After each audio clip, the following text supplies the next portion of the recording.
Pegasus phone tape मामले को लेकर मुख्यमंत्री मनोहर लाल ने कांग्रेस पर तीखी प्रतिक्रिया दी है और कांग्रेस पर आरोप लगाया है कि जिस प्रकार से कांग्रेस खुद है वैसे ही आरोप दूसरों पर लगा रही है।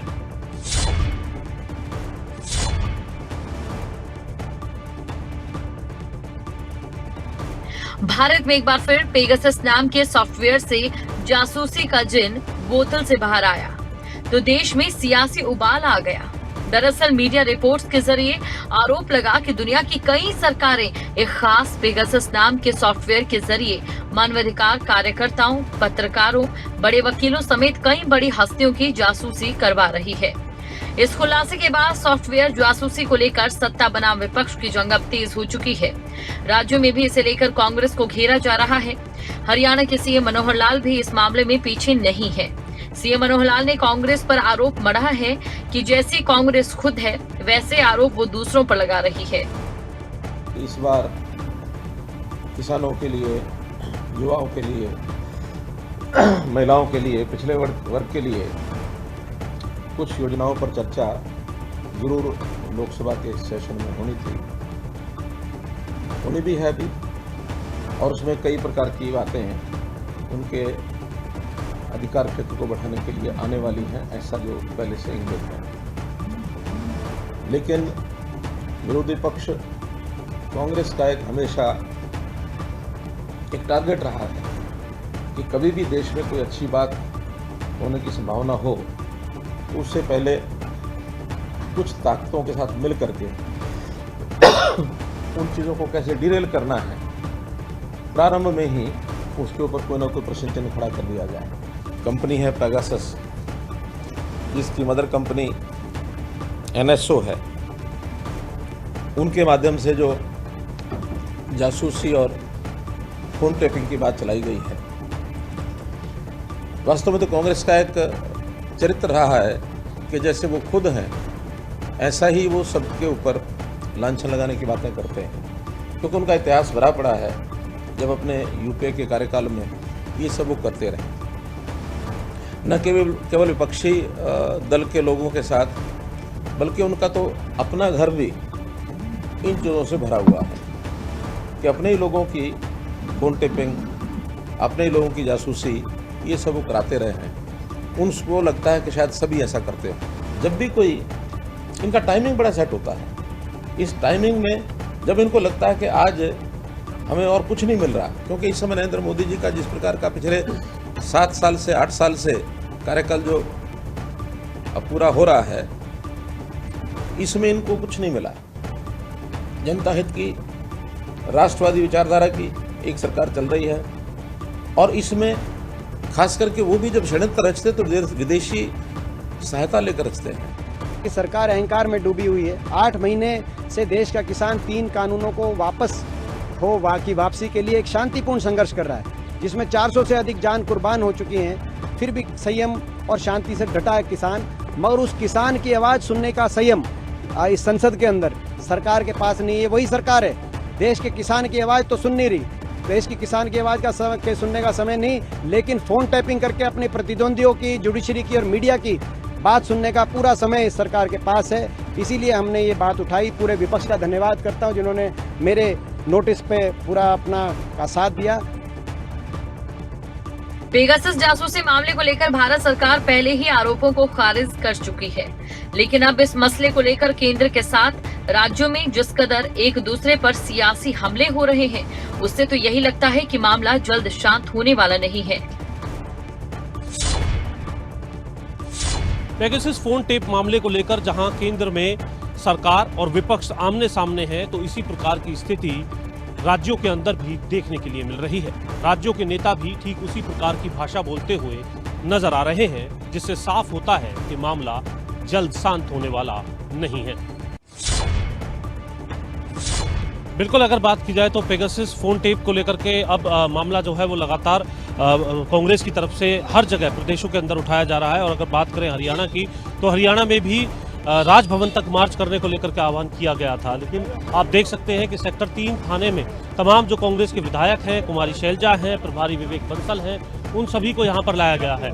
ये तस्वीरें आप सीधे सेक्टर 3 चंडीगढ़ थाना की तस्वीरें देख रहे हैं, जहाँ पर जो तमाम कांग्रेस के विधायक हैं, कांग्रेस प्रदेश अध्यक्ष कुमारी शैलजा हैं, उन्हें यहाँ पर लाया गया है। साथ ही साथ विवेक बंसल के साथ साथ तमाम जो वरिष्ठ नेता, पूर्व विधायक, मंत्री हैं, वो भी यहाँ पर मौजूद हैं। और सेक्टर 3 थाने की ये पूरी तस्वीर इस वक्त आप देख रहे हैं, जहाँ पर पेगासस फोन टेप मामले को लेकर के कांग्रेस ने एक मार्च निकालने को लेकर के आह्वान किया था, लेकिन कांग्रेस का जो दफ्तर है उस दफ्तर से कुछ ही दूरी पर जाने के बाद उन्हें हिरासत में ले लिया गया और सेक्टर 3 के थाने में लाया गया है, जहां पर ज़मीन पर बैठकर तमाम जो कांग्रेस कार्यकर्ता हैं उनकी तरफ से नारेबाजी की जा रही है। हालांकि जो मीडिया कर्मी हैं उन्हें भी बातचीत के लिए नहीं जाने दिया जा रहा है और कोई कांग्रेस विधायक या कार्यकर्ता अगर बात करने के लिए आना चाह रहा है तो उन्हें भी यहाँ नहीं आने दिया जा रहा है। गेट जो है वो थाने के बंद कर दिए गए हैं।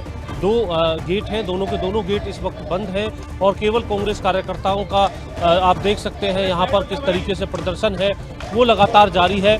और कुमारी शैलजा को आप इस वक्त तस्वीरों के अंदर देख रहे हैं कि किस तरीके से वो खुद भी अपने तमाम साथियों के साथ, विधायकों के साथ यहाँ पर बैठे हुए हैं और प्रदर्शन यहाँ पर किया जा रहा है पेगासस फोन टेप मामले को लेकर के।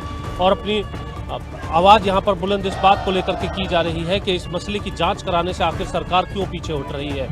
सरकार को इस मसले की जांच करानी चाहिए और इसी को लेकर के राजभवन में राष्ट्रपति के नाम ज्ञापन देने को लेकर के अलग अलग जगह कार्यक्रम देखने के लिए मिले थे और उसी सिलसिले में ये कार्यक्रम कांग्रेस का था। लेकिन पहले ही चंडीगढ़ पुलिस की तरफ से कांग्रेस का जो दफ्तर है उससे कुछ ही दूरी पर जाने के बाद उन्हें हिरासत में ले लिया गया और यहाँ चंडीगढ़ थाने के अंदर लाया गया है, जहाँ पर कांग्रेस के तमाम कार्यकर्ता बैठ करके नारेबाजी करते नजर आ रहे हैं। एक तरफ सरकार खिलाफ नारेबाजी है तो दूसरी तरफ कांग्रेस के पक्ष में नारेबाजी जो है देखने के लिए मिल रही है। फिलहाल सीधी तस्वीरें आप देख रहे हैं पुलिस स्टेशन सेक्टर 3 चंडीगढ़ की, जहां पर तमाम कांग्रेस के कार्यकर्ताओं को बसों में भरकर यहां लाया गया है और सभी की तरफ से थाने के अंदर ही अपना जो प्रदर्शन है वो जारी कर दिया गया है।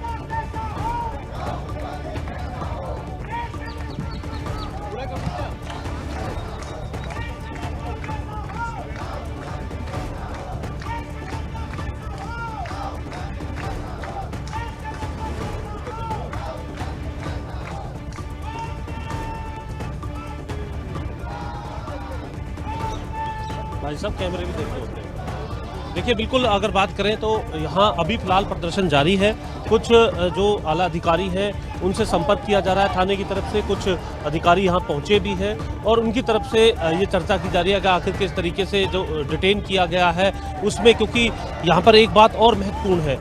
अभी हमने दर्शकों को कुछ दिन पहले भी बताया था कि चंडीगढ़ के अंदर 19 तारीख से लेकर के 2 महीने के लिए धारा 144 लगा दी गई है, जिसमें किसी भी धरने प्रदर्शन की इजाज़त नहीं दी जाएगी, ये स्पष्ट किया गया था। और उसके बाद, उस आदेश के बाद ये पहला प्रदर्शन है जिसकी बात यहाँ पर की जा रही है। हालांकि उस लेटर के अंदर ये बात भी कही गई थी कि कुछ असामाजिक लोग सेक्टर 25 के अंदर धरना करके अशांति फैलाना चाहते हैं। इस अंदेशे को देखते हुए ये आदेश जारी किए गए हैं। लेकिन जो धारा 144 है वो किसी भी प्रदर्शन को पर रोक लगाने को लेकर के यहाँ पर लगाई गई थी।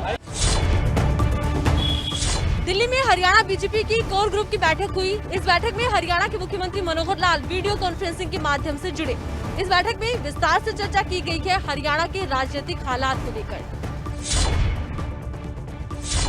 हरियाणा में चल रही राजनीतिक उठापटक के बीच दिल्ली में हरियाणा बीजेपी कोर ग्रुप की बैठक हुई।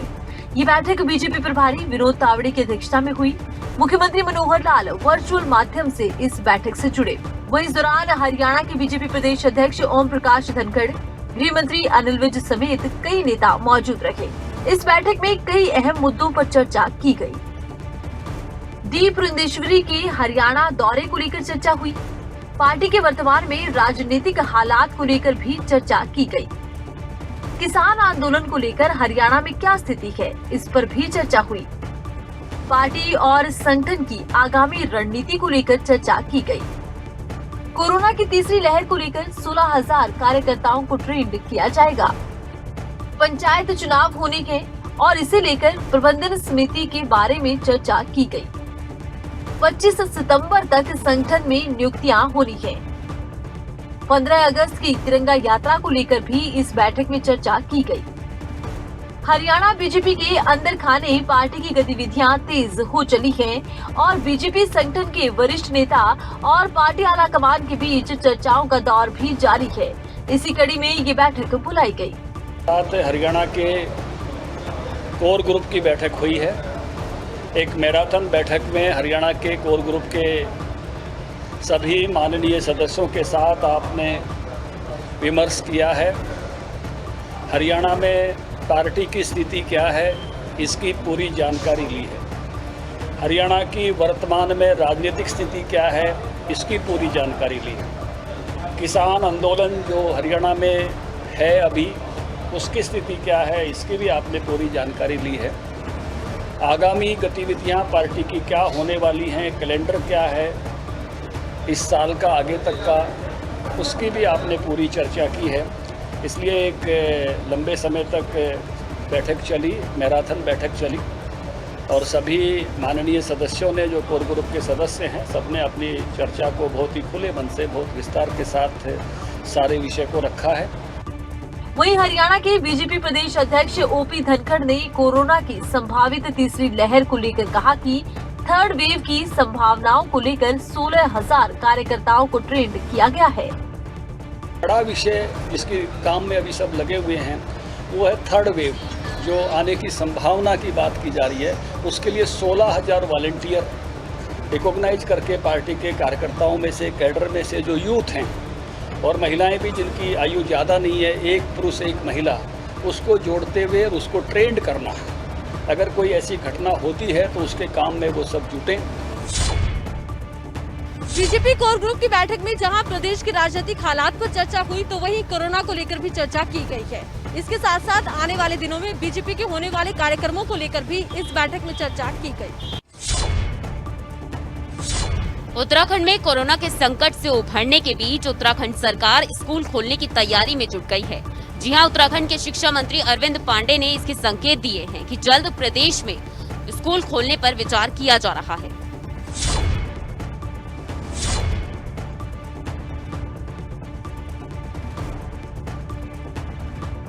देश में कोरोना की दूसरी लहर पर लगाम कसने की मुहिम और तेज हो गई है। देश अब अनलॉक की तरफ बढ़ते हुए प्रगति के रास्ते पर वापस लौट रहा है। इस बीच कोरोना के चलते कमजोर हुए हर क्षेत्र को मजबूत बनाने की पूरी कोशिश की जा रही है। तो वहीं उत्तराखंड सरकार भी आगे की ओर बढ़ती नजर आ रही है। प्रदेश में करीब 1.5 साल से सभी शिक्षण संस्थान बंद हैं। हालांकि कोरोना के खतरे से उभरने की कोशिशों के बीच कई बार शिक्षण संस्थानों को खोलने की कोशिशें भी की गई, लेकिन राज्य सरकार ने कोरोना के खतरे के बीच स्कूलों को बंद रखना ही मुनासिब समझा। सरकार से लेकर बच्चों के अभिभावकों ने ऑनलाइन पढ़ाई को बढ़ावा दिया, लेकिन अब लग रहा है कि देवभूमि में स्कूलों की रौनक के वापस लौटने का वक्त आ गया है। उत्तराखंड के शिक्षा मंत्री अरविंद पांडे का कहना है कि स्कूल खोलने पर विचार किया जा रहा है। शिक्षा मंत्री के मुताबिक पहले चरण में कक्षा 6 से बड़ी कक्षाओं के छात्र छात्राओं को स्कूल बुलाया जाएगा। पहले चरण के दौरान 50% क्षमता के साथ बच्चों को स्कूल में आने की अनुमति दी जाएगी। छोटी कक्षाओं को लेकर अभी तक फैसला नहीं लिया गया है। गौरतलब है कि उत्तराखंड में स्कूल खुले काफी वक्त हो चुका है, लेकिन स्कूलों में आने की अनुमति सिर्फ शिक्षकों को दी गई है। तो वहीं कोरोना का खतरा भी अब कम होता नजर आ रहा है। वैक्सीनेशन का कार्यक्रम भी जोरों शोरों से जारी है। ऐसे में बच्चों की पढ़ाई को लेकर फैसला लिया जाना बेहद जरूरी था। देखना ये होगा कि कोरोना की तीसरी लहर की चेतावनी के बीच स्कूलों में बच्चों की सुरक्षा के लिए क्या पुख्ता इंतजाम किए जाते हैं। कोरोना की तीसरी लहर की तैयारी के बीच स्कूल खोलना सरकार के लिए एक बड़ी चुनौती साबित हो सकता है। अब देखना ये होगा कि सरकार किस तरह से इन सभी तैयारियों को मुकम्मल करते हुए स्कूल खोलती है। जींद से प्रशासन की एक बड़ी लापरवाही सामने आई है, जिसके चलते पंजाब के एक युवक की मौत हो गई है।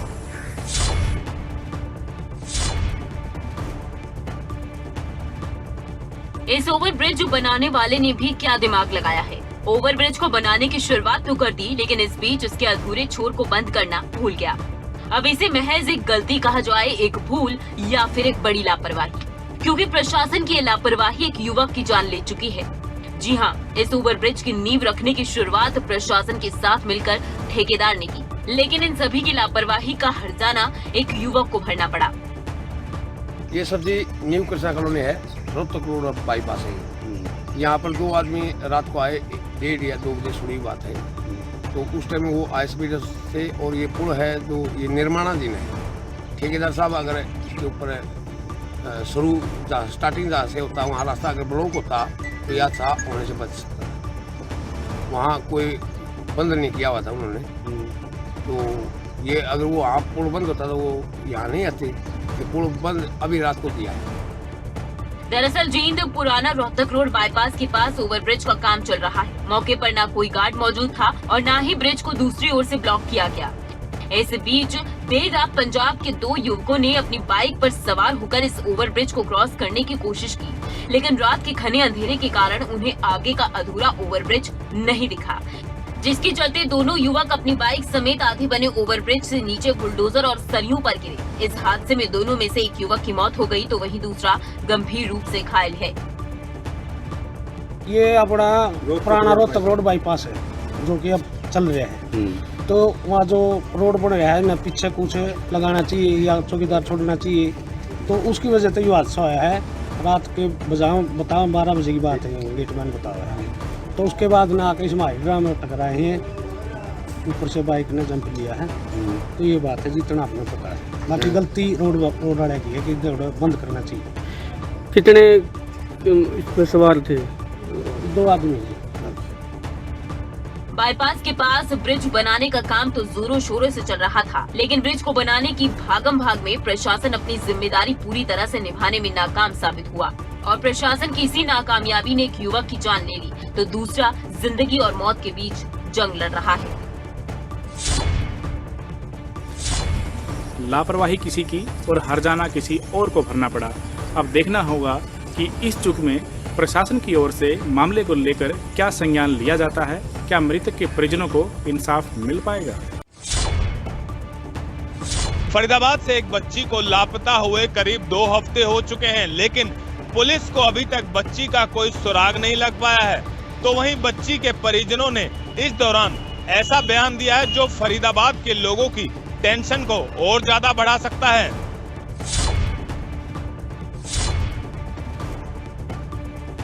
फूल से ये नन्ही सी जान आज लापता है। इस बच्ची के परिजनों को बच्ची के घर लौटने का इंतजार है। इसे ढूंढने के लिए परिजन अपनी ओर से पूरी कोशिश कर रहे हैं। बच्ची को ढूंढने का हर संभव प्रयास किया जा रहा है, लेकिन आंखों के सामने से ओझल हुई इस बच्ची का अभी तक कोई सुराग नहीं लग पाया। काम कर रही थी, दूध रख रही थी गर्म करने के लिए, वहाँ पे बच्ची बैठ के खेल रही थी। तो मैंने कुछ देर बाद देखा बच्ची वहाँ पे नहीं थी। दरअसल ये युवती फरीदाबाद सेक्टर 30 शर्मिक विहार में अपने मायके पहुंची थी। इस दौरान बच्ची बरामदे में खेल रही थी, लेकिन कुछ ही देर में बच्ची वहां से गायब हो गई। परिजनों ने बच्ची को ढूंढने का पूरा प्रयास किया। परिजनों को घर से कुछ ही दूरी पर बच्ची की चप्पल भी मिली, लेकिन बच्ची का कोई सुराग नहीं लग पाया। वो बोतल से खेल रही थी तो मैंने उसको देखा तो बोतल नहर में थी। तो क्या नहर के किनारे घर था आपका? नहीं, नहर से तो काफी इधर है, पर वहीं पे खेलती थी बच्ची, थोड़ी नहर से इधर। कितनी उम्र है लड़की की? 2 साल की उम्र है। तो क्या किसी के ऊपर शक है? अभी तक तो किसी के ऊपर शक नहीं। पुलिस की तरफ से अभी तक क्या कार्रवाई की गई? क्या संतुष्टि मिली है? कुछ भी संतुष्टि नहीं मिली, ना ही कोई कार्रवाई हुई है। तो वहीं इस दौरान बच्ची के परिजनों ने हैरान करने वाला बयान दिया। परिजनों का कहना है कि बच्चे की तलाश करते हुए उन्हें इस बात का पता चला कि फरीदाबाद से पिछले कुछ दिनों में करीब 10 बच्चे लापता हुए हैं। लापता होने वाले बच्चों में ज्यादातर लड़कियां शामिल हैं। हाँ, लापता है बच्चा। सब यही बोल रहे हैं कि अगर नहर में गिरती बच्ची कहीं ना कहीं तो मिलती। तो क्या किसी पे शक भी है? शक ऐसे तो नहीं है, पर लेकिन जैसे बच्चे गायब हो रहे हैं और भी हम जैसे ढूंढ रहे हैं, तो फरीदाबाद से 7-8 लड़कियां और 2-3 लड़के भी गायब हैं। प्रशासन झूठे दिलासे दे देता है कि बच्ची नहर में है, यहाँ पे नहीं है, किसी ने उठाई नहीं है, लापता है, ये है वो है, 2-4 बातें बोल के भेज देते हैं हमको। मैं सभी भाइयों बहनों से ये कहना चाहता हूँ, अगर किसी को भी ये बच्ची दिखे तुरंत कांटेक्ट करे। सभी मीडिया बंधु व सभी साथी, ज़्यादा से हाँ इनाम रखा हुआ है 50,000 रुपये। हाँ जी, हाँ जी। का नाम है? रिया नागर है, पिता का नाम रोहित नागर। तो क्या इसके पिताजी का नंबर क्या है? 7838440943। अब ऐसे में सवाल ये उठता है कि क्या फरीदाबाद में मानव तस्करी से जुड़ा कोई गिरोह सक्रिय है? क्या बच्ची के लापता होने के पीछे कोई बड़ा राज छुपा है या फिर माजरा कुछ और ही है? ऐसे बहुत से सवाल हैं जिनके जवाब बच्ची के परिजन तलाश रहे हैं। अब देखना ये होगा कि परिजनों की बच्ची को ढूंढने की ये तलाश कब जाकर खत्म होती है। जहां एक और बच्ची के परिजनों के कई बच्चों के लापता होने की बात कही है, तो वहीं दूसरी ओर परिजनों ने पुलिस प्रशासन पर लापरवाही बरतने का भी आरोप लगाया है। अब देखना ये होगा कि इस मामले में आगे जाकर क्या खुलासे होते हैं। गुरुग्राम में एक युवती ने अपने ही पति पर दुष्कर्म का आरोप लगाया है। युवती का आरोप है कि उसके पति ने शादी के बाद कई बार उसके साथ दुष्कर्म किया और शादी के 1.5 साल बाद उसे जाति का हवाला देकर छोड़ दिया। शादी का झांसा देकर दुष्कर्म के मामले तो आपने बहुत सुने होंगे, लेकिन इस बार गुरुग्राम में ऐसा मामला सामने आया जहां पहले आरोपी युवक ने युवती को प्यार के झांसे में फंसाया और फिर युवती के साथ 8 नवंबर 2019 को दिल्ली के आर्य समाज मंदिर में 7 फेरे ले लिए। लेकिन शादी के 1.5 साल बाद भी आरोपी ने युवती को जाति का हवाला देकर छोड़ दिया। मेरे साथ ये वारदात 17 मई को हुई थी। वो मेरे से लड़ाई करके प्रिंस राघव जो भोंडसी का है और मेरे साथ उसने शादी की थी। 2-2.5 साल तक मेरे साथ रहा और 2 बार मेरा अबॉर्शन भी करवा दिया। थानों के चक्कर लगाती ये युवती अपने इंसाफ के लिए दर-दर की ठोकरें खा रही है और गुरुग्राम पुलिस से मदद की गुहार लगा रही है। दरअसल युवती ने गुरुग्राम के सेक्टर 5 के पुलिस स्टेशन में 19 मई 2021 को कई संगीन धाराओं के तहत मामला दर्ज करवाया था, जिसमें दलित युवती के साथ रेप करने, जाति सूचक शब्द इस्तेमाल करने के साथ साथ कई आरोप शामिल है। पीड़ित युवती ने पुलिस पर आरोप लगाए कि मामला दर्ज कराए जाने के बाद भी पुलिस कोई कार्रवाई नहीं कर रही, जबकि मामला दर्ज करवाए 2 महीने बीत चुके हैं, लेकिन गुरुग्राम पुलिस अभी तक आरोपी को गिरफ्तार नहीं कर पाई। 5 में थाने में रिपोर्ट करवाई, FIR लिखी गई उस पे। उसके बाद मुझे बुलाया गया, मेडिकल सब कुछ हुआ, अभी तक कोई गिरफ्तारी नहीं हुई है। 2-2.5 महीने हो गए। मुझे ACP ऑफिस बुलाया जाता है, मैं खुद जाती हूँ वहाँ पे। मुझे बस ये बोला जाता है कि तुम बता दो लड़का कहाँ है तुम्हारे। अगर मुझे ही ढूंढना होता लड़के को तो मैं खुद ही ढूंढ लेती, मैं इनके पास क्यों जाती। मुझे अभी तक कोई इंसाफ नहीं मिला है। मैं सिर्फ इंसाफ चाहती हूँ कि मेरी लाइफ खराब कर दी है उसने बिल्कुल पूरी तरीके से। मैं बहुत परेशान हूँ। मेरी आपसे यही रिक्वेस्ट है कि मेरी पूरी तरीके से हेल्प की जाए। इस पूरे मामले में पुलिस मामला तो दर्ज कर चुकी है, लेकिन युवती का कहना है कि अब तक इस पर कोई कार्रवाई नहीं हुई है। अब देखना ये होगा कि पुलिस कब तक आरोपी युवक को गिरफ्तार करेगी। रोहतक के मदीना गांव में बारिश के बाद हैरान करने वाली तस्वीरें सामने आई हैं। बारिश के चलते गांव के मुख्य द्वार में पानी भर गया, जिसके बाद ग्रामीणों की परेशानियां और बढ़ गई। ये रोहतक का मदीना गांव है। बरसात के मौसम में इस गांव की ओर रुख करने से पहले लोगों को कई बार सोचना पड़ता है, क्योंकि गांव के मुख्य द्वार पर प्रशासन की सुविधाओं के बोलबाले की तस्वीर साफ नजर आ रही है। मानसून की दस्तक ने इस गांव की तस्वीर बदल दी। पानी की समस्या को तो डांगरा बाद ले जाओ प्लाटा में क्योंकि हम गोबर गेर के आवा क्योंकि हम नहर पूछ ले आवा हमारी तो ब्रांड में हो रही है गनी करगी इसका अच्छा मैं गोड़ा दे दे कम हो जावा ब्रांड में तो ना रहना। ये तो पहली बारिश है, इसमें ये हाल है। वर्षा कड़ा है, वर्षा सही नहीं।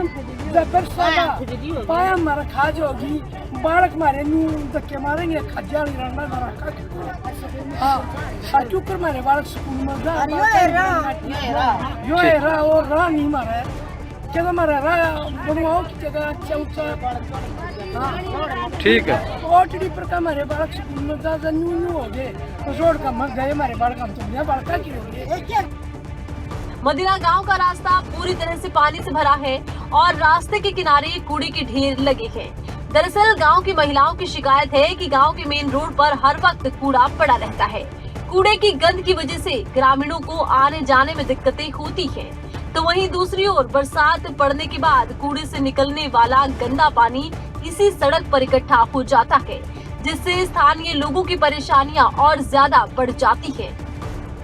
ये गांव में कई सालों से या एक तो ये गंदगी है, कीचड़ में इतना हो रहा है, गांव का पूरा कूड़ा इसी रास्ते में पड़ता है। ये रास्ता हमारा खेतों से भी जाता है और स्कूलों से भी जाता है, बच्चे भी इसी रास्ते से जाते हैं। हमारे प्लाट भी यही है, गोबर भी गिरने आते हैं, हम मैसों को भी बांधने आते हैं। पूरे दिन हमारे 5-7 चक्कर कटा है इस गंदे पानी में। इस गंदे पानी की समस्या बाहर निकासी होनी चाहिए इस पानी की। एक बार में यो हाल है, दूसरी बारिश होगी तो हमारे घरों के अंदर पानी घुसेगा। वहाँ पर एक छोटा हुआ पाइप फूटा हुआ है, चाहे वहाँ बच्चा पड़ो, चाहे यहाँ बड़ा पड़ो, चाहे बुजुर्ग आदमी पड़ो, चाहे या मतलब किसी की भैंस गलो, उस कोई मतलब नहीं। तो इस गांव का मैं कोई समाधान करने आया, सरपंच से कही थी माँ भाई पानी की निकासी करवा दिया, तो उन्होंने बोला मेरा तो टाइम पूरा हो गया। अब देखना ये होगा कि आने वाले दिनों में इस गांव की तस्वीर बदलेगी या फिर हालात जस के तस रहेंगे।